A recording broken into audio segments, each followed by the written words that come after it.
Sir আমার আপনার সাথে একটু কথা আছে। জরুরি কিছু? জি স্যার, অনেক জরুরি। আচ্ছা, ঠিক আছে বল।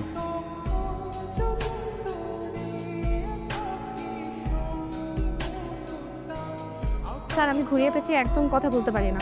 ছোটবেলা থেকেই সবসময় আমাকে সবাই বলে আমার নাকি লজ্জা শরম অনেক কম, তাই সরাসরি আপনাকে কথাগুলো বলছি।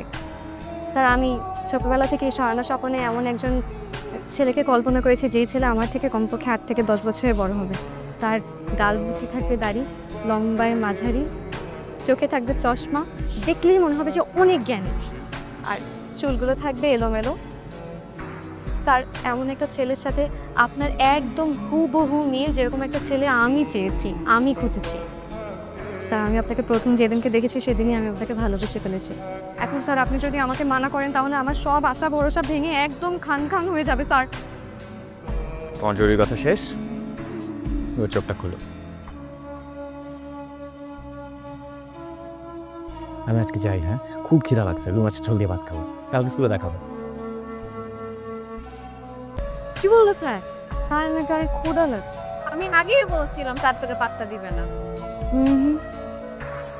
আমি স্যারের চোখের দিকে তাকিয়ে দেখছি, তার চোখে মুখে আমার জন্য একটা ভালো লাগা আছে।